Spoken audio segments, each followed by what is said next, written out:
Vive Despierto presenta La Alquimia Suprema. Volumen 1. Primera parte. Séptimo discurso. 21 de febrero de 1972. El flujo ascendente de la mente. El flujo ascendente de la mente es Padayam, el agua para el culto divino. La mente es el puente entre la materia y la conciencia, entre lo exterior y lo interior, entre lo burdo y lo sutil. Cuando digo que la mente es el puente, quiero decir muchas cosas. El hombre contacta con el mundo a través de la mente. El hombre contacta con el cuerpo a través de la mente, el hombre percibe los deseos a través de la mente. De modo que hagas lo que hagas, lo haces a través de la mente. Si te creas un infierno, lo creas con la mente. Si te creas un cielo, lo creas a través de la mente. Uno de los patriarcas Zen, Huai, dijo, la mente es el cielo y es el infierno. Seas lo que seas o lo que puedas ser, dependerá en último término de cómo funcione tu mente. Esta puede crear para ti algo que no es. Esta puede revelarte lo que sí es. Una mente puede crear un mundo ilusorio a tu alrededor. Es capaz de ello. Puede soñar, y puede soñar de una forma tan real que serás incapaz de detectar si lo que ves y percibes es irreal. La mente tiene una fuerza proyectante. Puede proyectar. Lo que no es, la mente lo puede crear. Y debido a que la mente es capaz de crear lo que no existe, también es capaz de olvidarse de lo que sí existe. Puede estar en un estado tal en el que la realidad nunca esté en contacto con ella, y, suceda lo que suceda, dependerá solo de la mente. Por eso la mente debe ser considerada como el origen de todo cuanto uno puede experimentar. Incluso si uno ha de conocer lo divino, ha de hacerlo mediante la mente. Desde luego que el hacerlo así es difícil porque implica desprenderse de la mente. Incluso si se requiere del desprenderse de la mente, es mediante la mente, porque a menos que te desprendas de la mente nunca podrás conocer la verdad. La mente está en todo, tanto positiva como negativamente. Hagas lo que hagas, tanto si creas un mundo ilusorio como si descubres el real, tanto si creas locura como si creas un estado meditativo en ti, todo es mediante la mente. Vayas donde vayas, lo haces atravesando el puente de la mente. Incluso si has de llegar a ti mismo, lo harás a través de la mente. Desde luego que este llegar será negativo. Tendrás que negar la mente. Tendrás que volver atrás y tendrás que andar los mismos pasos, solo que el sentido será el contrario. Si me alejo de casa, hay unos pasos que me van alejando de ella. Si vuelvo a casa, los mismos pasos me conducirán de regreso, solo que el sentido será diferente. Por eso si comprendes cómo se exterioriza la mente, sabrás que has de regresar por el mismo camino. En segundo lugar, en la simbología hindú, ascendente es sinónimo de interiorizar y descendente es sinónimo de exteriorizar. Cuando decimos ascendente queremos decir hacia adentro. Ambas expresiones significan lo mismo. Cuando más te interiorices, más ascenderás. Cuando más te exteriorices, más descenderás. Son dos símbolos distintos. La mente china siempre ha utilizado descender como sinónimo de interiorizar, y ascender como sinónimo de exteriorizar. Por lo tanto siempre que Lao Tse hablaba nunca utilizaba el término ascendente. Siempre decía, desciende, y por descender quería decir, ve hacia adentro. Para Lao Tse el ir hacia adentro es como un abismo, caes en él. La simbología hindú es diferente. Empleamos el término ascendente en vez de interiorizar. Para nosotros lo interior no es como un abismo, es como un pico. Pueden utilizarse ambos símbolos, porque los símbolos son solo símbolos. Indican. Aparte de esta, no poseen otra función. Esta terminología siempre ha constituido pues un problema. Los Upanishads hablan de ascenso, y su símbolo es el fuego, un fuego incesante y ascendente. Para Lao Tse y los taoístas, el agua es el símbolo. El agua fluyendo hacia abajo en busca del nivel más bajo posible. Reposa solo cuando ha alcanzado el abismo más profundo. Pero el fuego descansa solo al llegar al sol. Va hacia arriba, hasta la invisible inmensidad. Pero no existe contradicción. En realidad, siempre que habla gente como Lao Tse, o Zaratustra, o Jesús, aparenta que utilizan términos contradictorios, pero nunca son contradictorios. No pueden serlo, es algo imposible. Si sus palabras son contradictorias, esto solo muestra su tipo, su clase, sus individualidades, sus modos de decir las cosas. Nada más. Pero los pundits, los eruditos, arman mucho follón con estas aparentes contradicciones. Y siempre que hablamos del absoluto, de lo supremo, debemos de entender algo con toda claridad. Puedes utilizar cualquier extremo para expresarlo, y cada uno es tan válido como los otros. Por ejemplo, los Upanishads utilizan la palabra absoluto para designar a lo divino. Este es un extremo, el de lo positivo, lo perfecto, lo absoluto. Buda utiliza para designar el mismo estado y la misma realización, el término nada, el otro extremo. Son tan opuestos como son capaces de expresar las palabras, pero significan lo mismo. Pero esto ha sido la causa de mucha confusión. Buda aparecía como totalmente en contradicción con la mente hindú. No lo estaba. Era una de las mentes hindúes más puras que pudieran haber, pero empleaba una palabra negativa. Esta era su inclinación, y es bueno no discutir los gustos, pues tan válido como es uno, es otro. Ambos pueden utilizarse. Tanto puedes emplear el término infinito como el término cero. Ambos son infinitos. Si lo tomas al comienzo, es cero. Si lo consideras desde el final, es infinito. Ambos significan lo mismo. Solo por esto, Buda y Mahavira, ambos contemporáneos, empleaban lenguajes sumamente contradictorios. Mahavira decía, conocer el ser es el conocimiento supremo, la sabiduría. Conocer el ser es la sabiduría. Y Buda decía, creer en el ser es la única ignorancia. Mahavira decía, solo existe el ser, y Buda decía, el único engaño reside en el ser. Es lo más falso. No podemos encontrar nada más contradictorio, por eso los jainos y los budistas han estado peleándose constantemente durante 25 siglos. Pero toda la disputa se basa en falacias lingüísticas, pues Mahavira utilizaba la palabra ser, negando todo asomo de ego en ella. Él decía, te vuelves ser cuando no existe el ego. De modo que en realidad ser equivale a no ser. Si no hay ego, el ser se vuelve como el no ser. Y Buda utiliza el ser, como ego y dice que ser significa ego, de modo que el ego más evolucionado significa ser. De este modo su significado se vuelve claro. Ambos están en lo cierto. Cuando Buda dice, creer en el ser, es ser ignorante, está en lo cierto. Y también Mahavira está en lo cierto cuando dice, conocer el ser es la sabiduría suprema. La contradicción es solo aparente. Lao-tse dice, bajar hasta lo más profundo es alcanzar la existencia misma. Él comienza desde el principio, regresa al mismísimo origen, a la fuente original. El origen está en las profundidades. Los Upanishads dicen, llega hasta lo más alto, en donde se alcanza la cumbre.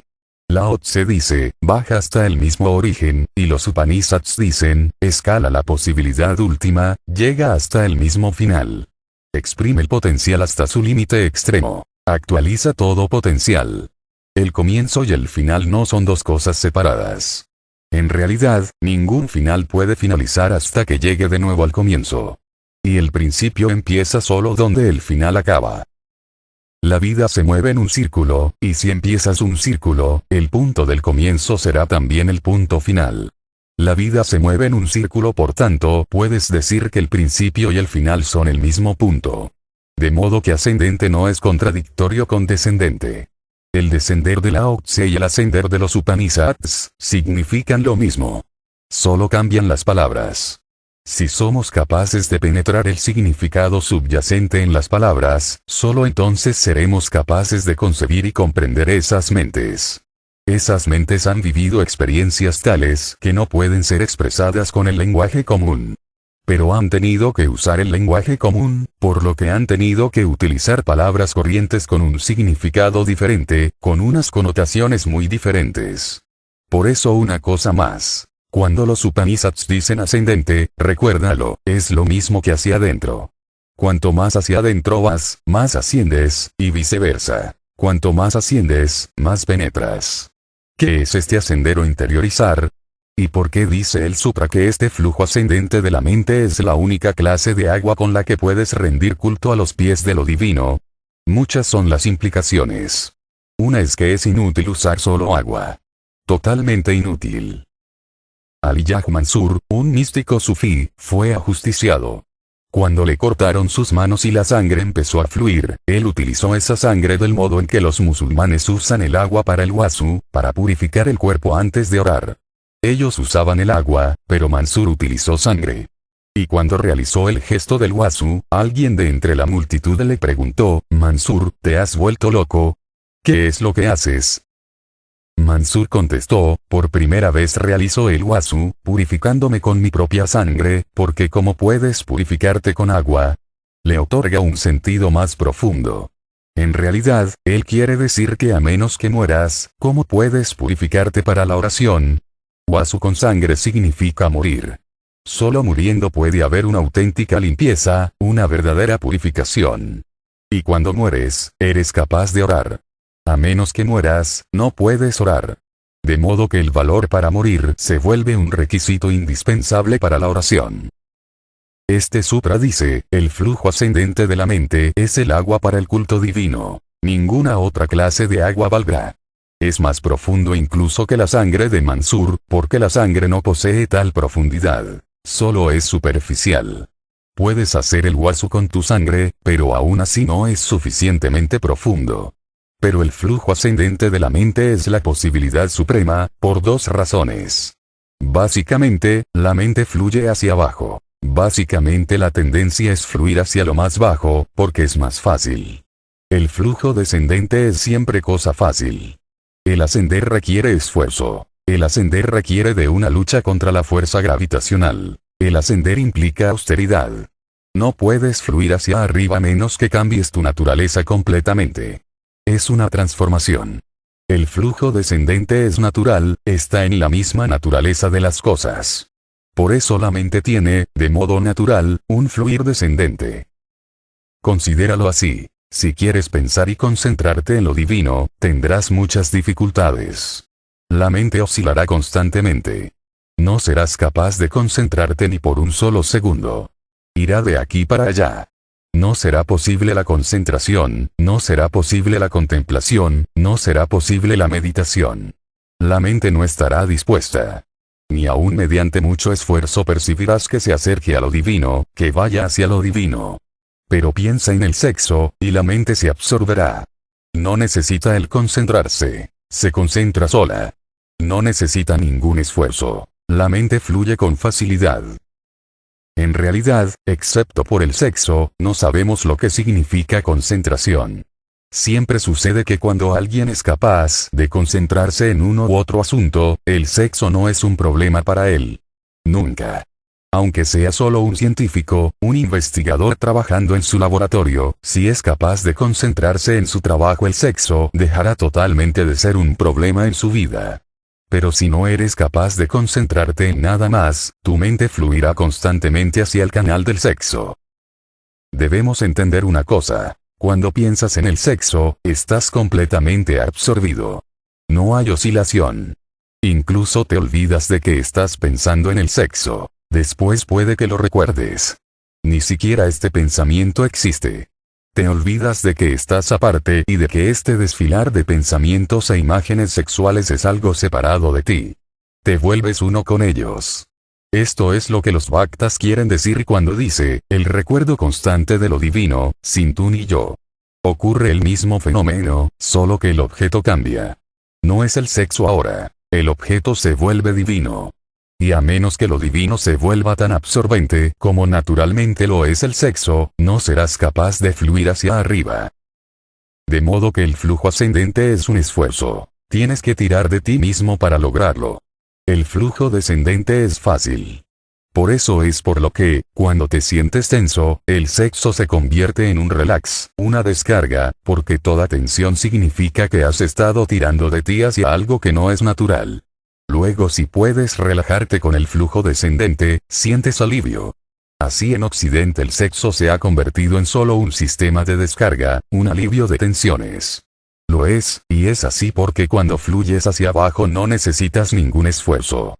Por eso el sexo es utilizado por muchos, casi el 99% de la población, como tranquilizante. Si practicas el sexo puedes dormir bien. ¿Por qué? Porque cuando la mente fluye hacia abajo todo tu cuerpo se relaja. A menos que te relajes del mismo modo, cuando tu mente fluye hacia arriba, no serás una persona religiosa. Esta es la diferencia entre una mente secular y una mente religiosa. Una mente secular está cómoda, relajada, con el fluir descendente. La mente religiosa solo está relajada con el fluir ascendente. Siempre que una mente religiosa ha de fluir hacia abajo, se vuelve tensa. En último término, cuando el flujo ascendente se alcanza, se necesita del mismo esfuerzo para fluir hacia abajo. Incluso un esfuerzo superior, porque el ir hacia arriba, aunque sea arduo, supone ascender, y el ir hacia abajo, aunque sea sin esfuerzo, supone descender. Y cuando uno tiene que ir hacia abajo con esfuerzo, el esfuerzo se vuelve 1000 veces más arduo. Para una persona como Ramakrishna, incluso el comer es un esfuerzo. Para una persona como Buda, incluso el moverse es un esfuerzo, incluso el permanecer en el cuerpo es un esfuerzo. Este esfuerzo significa que toda la naturaleza ha sido transformada. Lo que antes iba hacia abajo, ahora fluye hacia arriba, y lo que antes fluía hacia arriba, ahora fluye hacia abajo. Una mente religiosa fluye hacia arriba como si el ir hacia arriba se hubiera convertido en fluir hacia abajo. Meera se siente a gusto cuando baila y canta para Krishna, pero cuando su marido Rana está presente, no se siente a gusto, porque Rana es ahora para ella un flujo descendente. Este fluir ascendente implica un esfuerzo para nosotros. A menos que lo ejercites, no lo alcanzarás. Ahora, otra vez, descubres un conflicto entre el Tao y los Upanishads. Lao Tse dice, sin esfuerzo, quiere decir permanecer tan quieto que no se dé ni un solo movimiento, porque cualquier esfuerzo es un movimiento, cualquier esfuerzo es tensión, cualquier esfuerzo significa que estás afuera. Por eso cuando Lao Tse dice, sin esfuerzo, lo dice para expresar un estado de mente absolutamente relajado, sin hacer nada. No es fácil. Es tan difícil como el fluir hacia arriba, aún más difícil, porque somos capaces de entender los términos que implican hacer, pero somos incapaces de comprender lo que implica no hacer. Para nosotros el no hacer es más difícil, pero ambos son arduos y ambos desarrollan distintos modos para alcanzar la misma meta. Si llegas a un estado de absoluta ausencia de todo esfuerzo, alcanzas el centro más profundo, porque no te puedes mover. Cuando no haya movimiento, caerás. Caerás hacia abajo, hacia el centro. Todo suceso periférico es un esfuerzo. Cuando no hay esfuerzo, te sitúas en tu más recóndito centro. Los Upanishads utilizan de nuevo un camino diferente el cual, desde luego, concuerda lógicamente, con su concepto de ir hacia arriba. Dicen que es necesario un esfuerzo supremo. Cuando haces un esfuerzo supremo, te vuelves más denso, más denso, más denso, y llega un momento en que no eres más que pura tensión. No eres más que pura tensión. Entonces no hay nada más allá. Se ha alcanzado lo último. Ahora eres solo tensión. Cuando se alcanza ese clímax, caes de repente desde él. No puedes ir más allá, has alcanzado el límite último. La tensión ha alcanzado su máximo, su límite, no puede aumentar. Cuando la tensión llega al clímax supremo, de repente te relajas y alcanzas el punto indicado por el Tao, por Lao Tse, el estado sin esfuerzo. Llegas al centro. De modo que hay dos sistemas. O bien relajarse directamente como dice el Tao, o relajarse indirectamente como dicen los Upanishads. Has de crear la tensión hasta su límite y luego vendrá la relajación. Y personalmente creo que los Upanishads sirven de más ayuda, porque estamos tensos y comprendemos el significado, el lenguaje, los modos del estar tenso. Dile a alguien que, de repente, se relaje, y no podrá. Incluso el relajarse se vuelve una nueva tensión para él. Sé de un libro que se titula Usted debe relajarse. La misma palabra debe, crea tensión. La palabra es antirelajación. Debe. Se convierte en un duro trabajo. Debes relajarte. Prueba ahora de relajarte y el mismo esfuerzo creará más tensiones. El título debería ser Usted no debe relajarse, si quieres de verdad relajarte. No podemos relajarnos directamente. Estamos tensos, demasiado tensos. El relajarse no significa nada. Lo desconocemos. Lao Tse está en lo cierto, pero seguirlo es muy difícil. Y parece simple. Recuerda siempre. Cuando algo parezca simple, debe de ser tremendamente complejo, porque en este mundo lo más simple es lo más complejo. Y porque aparenta ser simple puede que te engañes a ti mismo. De modo que puedo decir, relájate. Y no sucederá. Estuve trabajando continuamente con los métodos de Lao Tse durante 10 años, enseñando siempre la relajación directa. Era sencillo para mí, de modo que creía que sería simple para cualquiera. Luego, lentamente, me di cuenta de que eso era imposible. Estaba en un error, no era posible. Les tenía que decir, relajaos. A aquellos a los que estaba enseñando. Ellos parecían comprender lo que quería decir con esa palabra, pero eran incapaces de relajarse. Tuve entonces que idear nuevos métodos de meditación, los cuales creaban primero la tensión. Más tensión. Y creaban tal tensión que casi enloquecías. Y luego yo decía, relajaos. Cuando has alcanzado el clímax, todo tu cuerpo, toda tu mente tiene sed de relajación. Con tanta tensión quieres pararte, yo continúo empujando para que prosigas hasta el agotamiento. Haz todo lo que puedas para crear tensiones, y luego, cuando pares caerás desde la cima a un profundo abismo. El abismo está al final, la desaparición de todo esfuerzo se halla al final, pero los Upanishads utilizan la tensión como el medio. Así pues, esfuérzate al máximo para fluir hacia arriba. En realidad, el utilizar la palabra fluir no es correcto, pues fluir implica ir hacia abajo. ¿Cómo puede uno fluir hacia arriba? Tienes que esforzarte. El fluir hacia arriba implica esfuerzo, lucha constante. Un solo instante de despiste y te encuentras yendo cuesta abajo. Interrumpe tu esfuerzo un solo instante y te encontrarás fluyendo hacia abajo. Es una lucha incesante contra la corriente. Comprende pues ahora qué es la corriente y contra qué corriente has de luchar. Tus hábitos son la corriente, hábitos desde hace mucho, hábitos generados durante muchas vidas, no solo en vidas humanas, sino en vidas como animales, como vegetales. No estás aislado, eres parte de una inmensa cadena y todo hábito es un eslabón. Has estado fluyendo hacia abajo durante milenios, de modo que esto se ha convertido en un hábito. Muy arraigado. En realidad se ha convertido en tu naturaleza. No conoces ninguna otra naturaleza. Solo conoces la naturaleza del fluir hacia abajo y hacia abajo. Este fluir descendente es la corriente y cada célula del cuerpo, cada átomo de la mente es tan solo una parte de una muy larga sucesión de hábitos. Están tan arraigados que ni recordamos de dónde proceden. Ahora, la psicología occidental ha descubierto muchas cosas nuevas. Por ejemplo, han descubierto que siempre que te sientes violento, tu violencia no es solo mental, está arraigada profundamente en tus dientes y tus uñas. Si reprimes la violencia, tus dientes la absorberán y tu mandíbula se sentirá incómoda, porque los animales, siempre que se sienten violentos, usan dientes y uñas. Nuestras uñas pertenecen al mundo animal, nuestros dientes pertenecen al mundo animal, a una inmensa herencia animal. Por lo tanto, cuando alguien se siente violento y reprime su violencia, los dientes cargan con ella. En la actualidad dicen que muchas enfermedades dentales se deben a la gran cantidad de violencia reprimida. Muchas de las enfermedades dentales. Así un hombre violento tiene una clase distinta de mandíbula. Con solo ver su mandíbula puedes inferir que es violento. Una persona que ha reprimido muchas fiebres violentas, muchas erupciones, desarrollará un tipo particular de mandíbulas. La violencia se manifestará. Un psicólogo, Wayne Reich, con solo presionar tus dientes con sus manos, con tan solo apretarlos, hacía que tu cuerpo se volviera íntegramente violento. Wayne Reich tenía que protegerse siempre de sus pacientes pues presionaba, manipulaba y reactivaba violencias ocultas con solo tocar los dientes. Se convirtió en un experto. Simplemente con tocar un punto particular en la mandíbula y en los dientes recordaba muchas de tus violencias, muchas de las cuales ni recordabas. Podías comenzar a gritar, a atacar.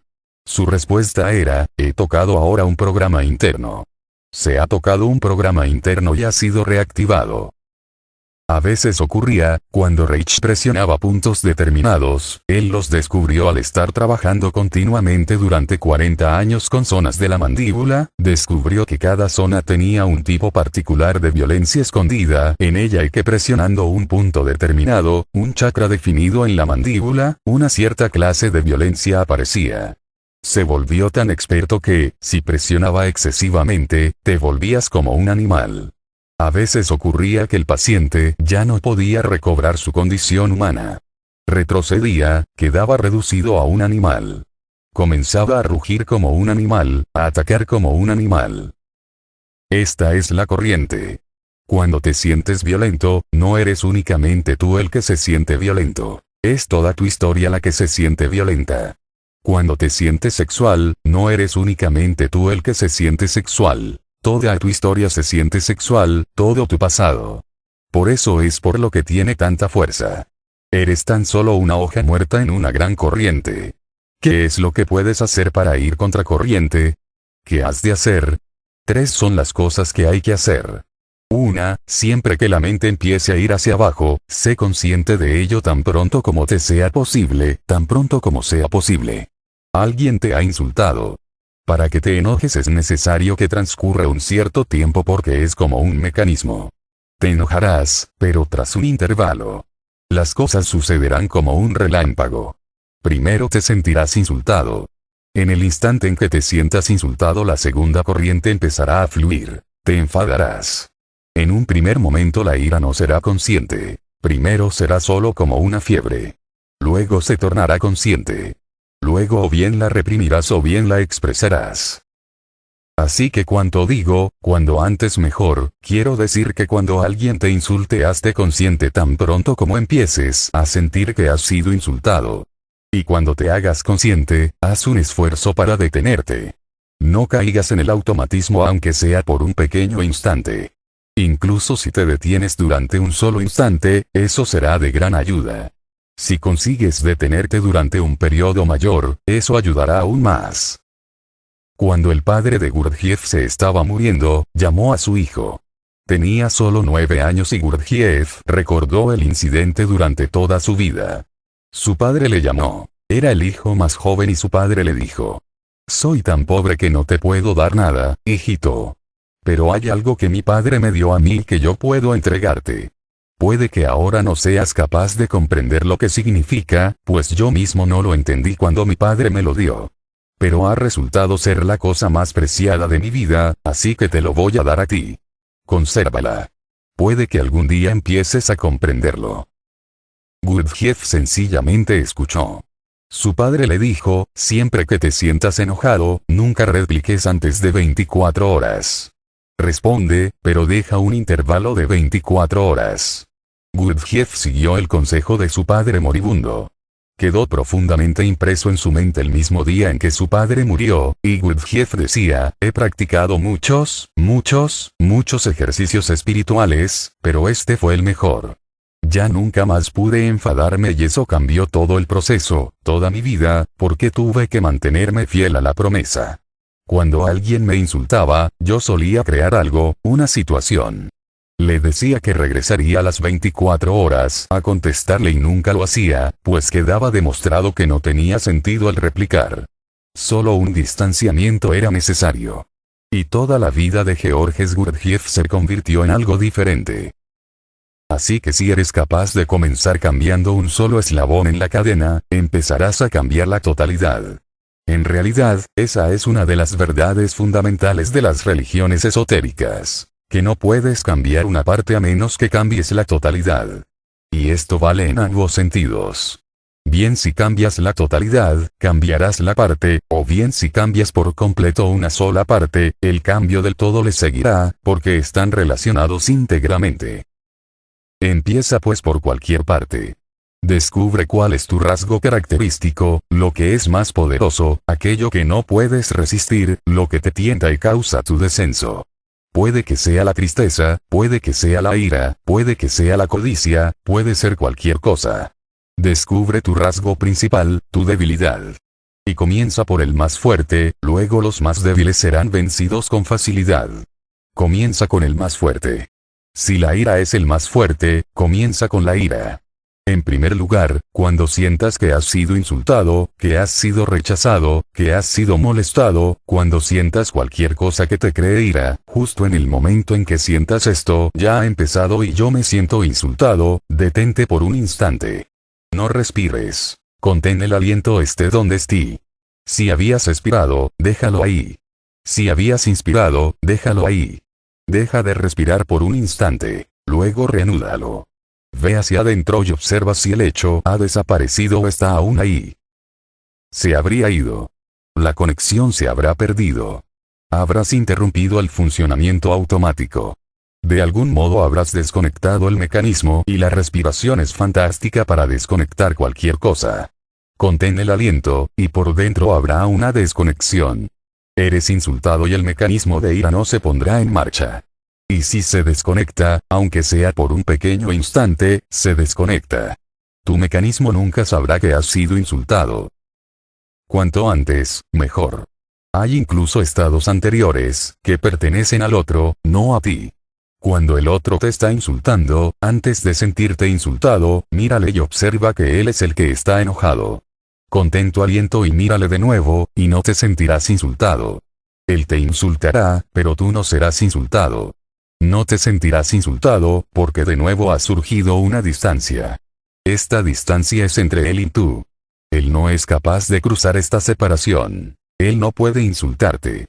Te insultará, pero en alguna forma yerra. Tú ya no eres el objetivo. Para él tú eres el objetivo, pero en realidad no lo eres. Puedes reír, y si ríes será mejor. Crea primero la distancia.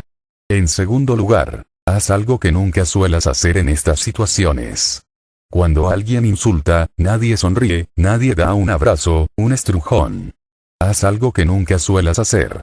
Entonces estarás yendo contra la corriente, porque la corriente es siempre aquello que normalmente se hace, lo que se suele hacer. Esto es lo que quiere decir corriente. Sé inusual. Si alguien te golpea, ríe y percibe la diferencia, no solo en aquellos que te están golpeando sino en ti mismo. Si eres capaz de reír te sentirás completamente distinto. Inténtalo, haz algo absurdo. Así desconectas todo el mecanismo, confundes todo el mecanismo, porque el mecanismo no es capaz de comprender lo que está sucediendo. Un mecanismo es solo un mecanismo. Puede que esté muy arraigado, pero es pura mecánica, no tiene conciencia. Confunde pues a tu animal. No le permitas que te empuje, que tire de ti, que te manipule. Confunde al animal. Cuanto más le confundas, menos poderoso se volverá. Y con animal quiero decir tu pasado.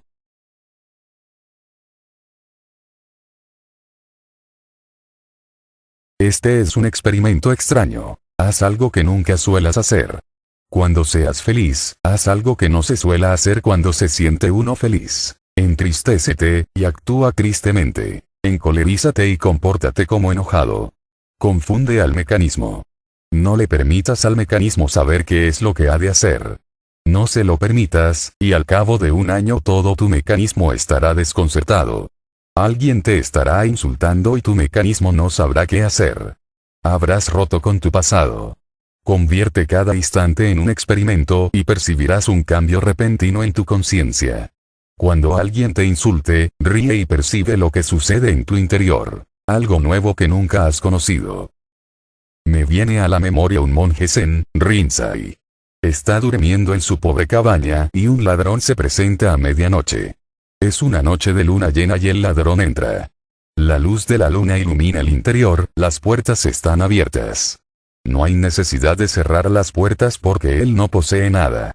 Solo tiene una sábana en la que duerme. De modo que el ladrón fisgonea por toda la choza y no encuentra nada. Ronsal está despierto. Siente pena por el ladrón porque no hay nada que pueda llevarse. Y no quiere alterarlo tampoco, porque puede darle su sábana, pero entonces el ladrón se sentirá confundido. Puede que incluso escape corriendo. Repentinamente estalla en carcajadas. El ladrón está aturdido. Rinzai le tira la sábana y arranca a correr. El ladrón le sigue. ¿Qué es lo que ha ocurrido? La situación se ha vuelto pura confusión. El ladrón le persigue, le alcanza agarrándole de una mano y le pregunta, ¿qué es lo que haces? Él le contesta, estoy confundiendo mi mecanismo. No te incumbe a ti. No te preocupes. Fue una coincidencia el que entrases. Solo estaba experimentando conmigo mismo. ¿Qué hacer? Las respuestas tradicionales están siempre a mano. Una tu fantasía, usa tu imaginación, porque tu mecanismo es la cosa menos imaginativa que existe. Lo menos imaginativo. Es muy tradicional y ortodoxo.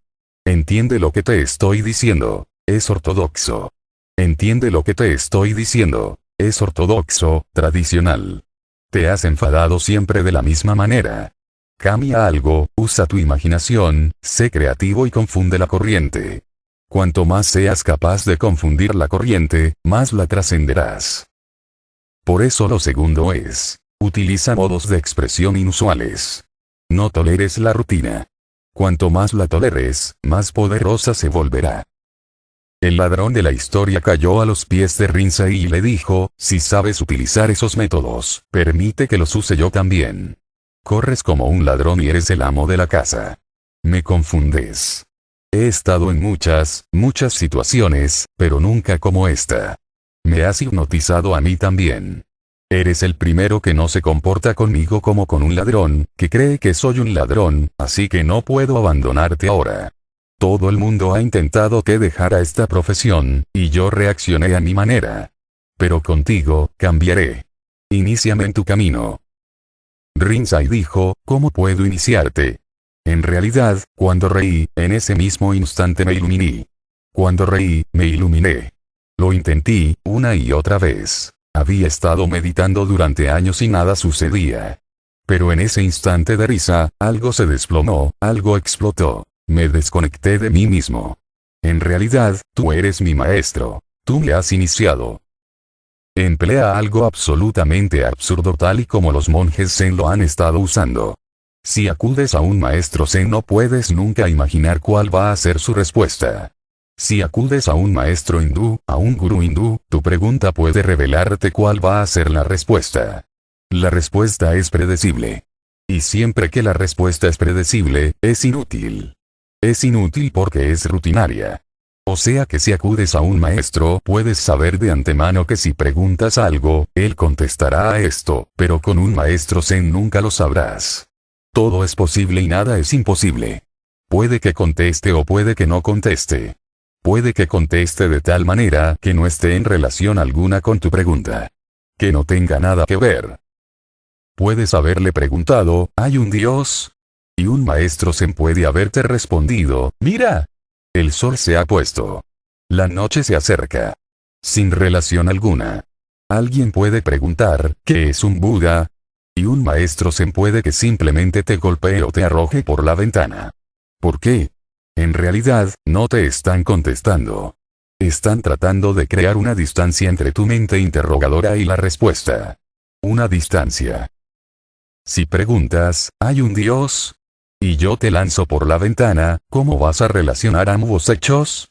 No hay relación. Si te contesto, no hay Dios, se establece una relación. Si digo, hay un Dios, hay una relación. Mi respuesta teísta y mi respuesta atea, están ambas relacionadas. No crean la separación. Pero si comienzo a pegarte o simplemente empiezo a bailar, o a reír, con una risa loca, no hay relación. Y si eres capaz de permanecer sin relacionar, desconectado del camino rutinario, si puedes descarrilar, algo ha sucedido. Y en muchas ocasiones ha ocurrido que el buscador es arrojado por la ventana, y regresa a tocar los pies del maestro y a decir, mucho es lo que ha sucedido y nunca puede imaginárselo. Y mi pregunta no guardaba relación alguna, pero tú me has respondido. El primer maestro zen de la India, Bodhidharma, fue a la China. Introdujo el zen allí. Zen es en realidad la forma china de dhyan, meditación. Dhyan es sánscrito, y el equivalente de dhyan en palí, el lenguaje budista, es san. Por eso san se convirtió en China en Chan, y luego en zen en Japón. Cuando Bodhidharma llegó a China, el emperador Wu salió a recibirle. Cuando cruzó la frontera en donde iba a ser recibido, había congregados miles de monjes. Ninguno podía suponer que Bodhidharma fuera a entrar de esa forma, con un pie descalzo. Un zapato calzaba un pie y el otro lo llevaba en la cabeza. Cruzó con un zapato sobre la cabeza. El emperador Wu estaba asombrado. ¿Qué clase de hombre es este? Wu se inquietó y Bodhidharma sonrió. Bodhidharma le dijo, debes de pensar que este hombre está loco. Yo puedo predecirte, pero tú no puedes predecirme. Esa es la diferencia. Esa es la diferencia. Debes creer que estoy loco. No lo has dicho, pero lo veo. No puedes predecirme. Esa es la diferencia. Vuélvete impredecible. Esto es la segunda condición. Si eres predecible, eres una cosa, no una persona. Cuanto más impredecible, más dejas de ser una cosa entre tantas. Te vuelves una persona. Así que lo segundo para ir contracorriente es, sé impredecible. Sé absurdo a veces. No intentes ser lógico, porque la corriente es lógica. Recuérdalo. La corriente es muy lógica, estrictamente lógica. Todo está relacionado. Tú me insultas. Yo me enojo. Tú me aprecias. Yo me siento feliz. Me dices que soy bueno y me comporto de un modo. Me dices que soy malo, y me comporto de otro. Todo es predecible, lógico. En realidad, si estás enfadado y yo no te replico con ira, percibirás que algo extraño ha sucedido. No estarás cómodo. No te sentirás a gusto porque algo ilógico ha sucedido. Vivimos en un mundo lógico. Esta corriente es muy lógica, matemática, todo está fijado. Cámbialo. Altéralo. Crea el caos. Crea una anarquía interior. Solo entonces podrás desprenderte de la herencia animal. Los animales son predecibles y los animales son muy lógicos. Para trascenderlos has de tener el coraje de ser ilógico, y este es el valor profundo, el ser ilógico. Jesús dice, aquellos que tienen, más les será dado. Pero a aquellos que no tienen, incluso lo poco que tengan les será quitado. Esto es ilógico. Esto es totalmente ilógico. ¿Qué quiere decir? Está utilizando algunas expresiones zen. Si buscas en las palabras de Buda, de Krishna, de Lao Tse, descubrirás que no son lógicos. Si le preguntases a Buda, ¿seré bueno, seré virtuoso, y qué ganaré? Él dirá, nada.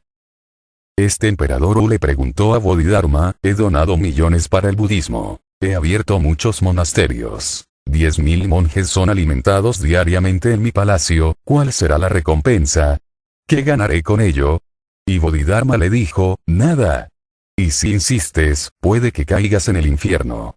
Si insistes puede que caigas en el infierno más profundo. Parece ilógico. Incluso los 10.000 monjes se sentirán asustados, ¿qué es lo que está diciendo? Es capaz de estropearnos todo el montaje. Porque estaban intentando convencer al emperador de que alcanzaría un cielo elevado, de que se sentaría junto al mismísimo emperador divino, en el trono divino. Estaría a su lado y tendría un lugar junto a él. Y 1000 veces lo que diera, le sería devuelto. Pero este hombre lo estaba estropeando todo. Él dice, nada. Bodhidharma es ilógico. Wu es lógico. De nuevo Wu preguntó, ¿estás bromeando? Porque yo he hecho mucho. ¿Acaso no es esto santo? Y Bodhidharma le contestó, no hay nada santo. La palabra santo es puro vacío. Y si insistes, caerás en el infierno más profundo. El emperador Wu le dijo, no hay comunicación entre nosotros. Eso que dices, no soy capaz de comprenderlo, y lo que te estoy diciendo, creo que no lo estás escuchando. Bodhidharma le dijo, ¿sí? ¿Cómo va a haber comunicación entre tú y yo? O tú has de subir o yo he de bajar, solo entonces podremos coincidir de alguna forma. Y yo no estoy dispuesto a bajar. Prueba tú de subir. Pero no sucedió, de modo que regresó a su palacio. Al cabo de 10 años, cuando se estaba muriendo, el emperador recordó. Cuando la muerte se acerca, todo sistema lógico se hace pedazos. Entonces se sintió asustado por saber si algo iba a suceder debido a que he alimentado a esos bhikkhus, y he construido muchos templos y viharas, y muchos monasterios, pero la muerte está ahí. Entonces se acordó del monje, de Bodhidharma, y preguntó, traédmelo de nuevo. Si lo podéis encontrar, traédmelo otra vez pronto, porque me estoy muriendo y la muerte ha hecho pedazos mi racionalidad y mi lógica. Ahora solo este hombre es capaz de ayudarme. Pero Bodhidharma había muerto. Había muerto un año antes, pero había dejado un mensaje para el emperador Wu y les había dicho a sus discípulos, un día, cuando enfrente a la muerte, se acordará de mí, porque yo fui una muerte para él, para todas sus expectativas, para todos sus deseos, para todas sus fantasías sobre el otro mundo. Fui una muerte para él. Y cuando le llegue la muerte y destroce sus esperanzas, se acordará de mí. Por eso había dejado un mensaje para Wu. Este mensaje le fue entregado. En el mensaje estaba escrito de nuevo, tú no eres capaz de predecirme, pero yo sí puedo predecirte. Cuando mueras, te acordarás de mí. Puedo hasta predecir que cuando mueras te acordarás de mí, porque la muerte es ilógica. En realidad, si eres capaz de comprenderme, la vida es ilógica, la muerte es ilógica, el amor es ilógico, Dios es ilógico, y todo lo que es lógico es cosa del mercado. En esta vida todo lo que es significativo, todo lo que está lleno de sentido, todo lo profundo, lo supremo, es ilógico. Crea pues una condición de ausencia de lógica interna. No seas demasiado lógico, pues te puedes romper. La lógica es la base de tu vieja mente, de tu mente tradicional. Lo ilógico debería ser el comienzo de la nueva mente. Y, en tercer lugar, siempre que sientas comodidad, confort, siempre que te sientas a gusto, mantente alerta. La mente está fluyendo hacia abajo. No busques el confort interno, pues te perderás. No busques la comodidad interna, pues te perderás. Siempre que sientas que todo está bien, ponte en alerta, estás fluyendo hacia abajo, porque nada está nunca realmente bien. Siempre que sientas que todo está bien, que no hay que hacer nada y que todo es un fluir, que todo es correcto, recuerda, estás fluyendo hacia abajo. Está alerta respecto a las comodidades internas. Y cuando digo, comodidades y confort, me refiero a los internos. Exteriormente no hay diferencia. Puede que estés cómodo exteriormente, pero en el interior no permitas nunca que la comodidad se instale. Por eso es por lo que nadie se acuerda de la religión cuando uno se siente feliz. Cuando te sientes apesadumbrado, cuando te sientes triste, cuando te sientes desgraciado, comienzas a pensar en la religión. La incomodidad interna ha de ser usada.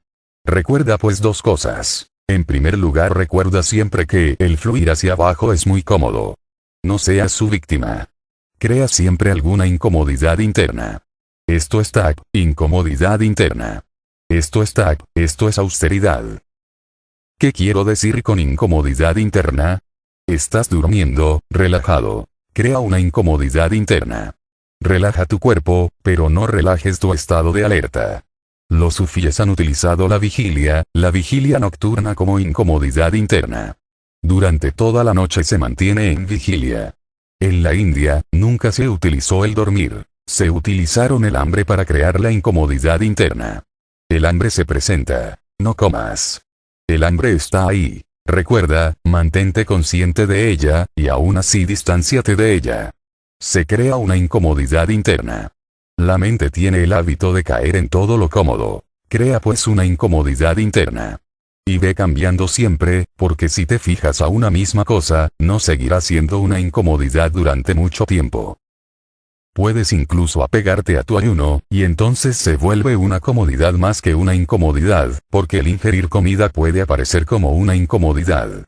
Una vez sabes que el cuerpo es capaz de funcionar sin comida, el cuerpo comienza a sentirse más liviano, el cuerpo comienza a sentirse más vivo, el cuerpo comienza a sentirse más vital, y el cuerpo lleva incorporado un proceso por el cual, y durante 3 meses como máximo, puedes estar sin comer, sin ninguna clase de comida. Después de 7 u 8 días, el ingerir comida resultará una incomodidad. Utiliza el ayuno como una incomodidad, y cuando el ayunar comience a volverse costumbre, emplea la comida. Gurdjieff era extraño con estas cosas. Te suministraba comidas muy raras, comidas tan exóticas que nunca las habías probado. El estómago se sentía alterado y él creaba la incomodidad. Empleaba comidas extrañísimas. Chinas, indias, caucasianas. En Nueva York, siempre que viajaba, le seguía un camión de comidas exóticas.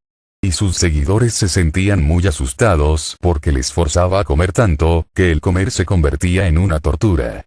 Desde las 8 hasta las 12 de la noche, durante 4 horas, comían, y él permanecía allí.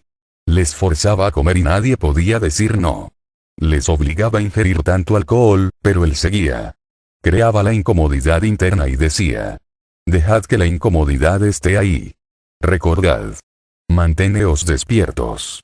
Y seguía sirviendo alcohol, y diciendo: recordad, recordad, y manteneos despiertos. Los tántricos han empleado el alcohol, y un verdadero tántrico es capaz de ingerir cualquier cantidad de alcohol sin sentirse afectado con ello. Ellos dicen, y dicen bien, que el alcohol crea la incomodidad interior más profunda. Luchar con él y permanecer despierto es lo más duro. Cuando el alcohol se introduce y cada célula se vuelve letárgica, y la química comienza a trabajar, y la mente empieza a perder conciencia, entonces el mantenerse consciente es la austeridad, más difícil. Pero es posible, y una vez sucede nunca serás otra vez el mismo. Así que crea cualquier incomodidad interna. La corriente siempre te ayuda a sentirte cómodo. Es un truco, y luego comienzas a fluir con ella. De modo que el tercer punto para mantener el flujo ascendente de la mente es crear incomodidad interna constante, e ir cambiándolo. Puedes hacer de todo un hábito. Ve cambiando. Cuando algo se torna cómodo, déjalo, crea algo nuevo. Y entonces, mediante estas incomodidades, creas una cristalización interna. Te vuelves integrado, uno. Y para esta unicidad, esta integración, esta cristalización química, los alquimistas usan la palabra oro. Ahora el metal base ha sido transmutado en el más alto. Ahora eres oro. Esta integración es el tercer punto a recordar. Mantente constantemente consciente de que alguna integración debe ocurrir. No debería transcurrir ni un solo instante en el que no intentarás integrarte. Estás caminando, llega un momento en que las piernas abandonan y dice: ya no eres capaz de dar un paso más. Este es el instante para seguir andando. ¡Muévete! No escuches a las piernas y te volverás consciente de una fuerza sutil, porque el cuerpo tiene dos reservas de energía. Una es la común, para uso cotidiano. Otra más profunda, es infinita. No es de uso diario, y solo entra en escena cuando hay alguna emergencia. Estás caminado. Has recorrido 30 kilómetros y sabes muy bien, tu lógica así te lo dice, tu mente así te lo dice, cada fibra de tu cuerpo te dice que ya no puedes dar ni un paso más. Vas a caer extenuado. Un solo paso más y caerás muerto. Este es el instante. ¡Muévete! No escuches al cuerpo. Corre ahora.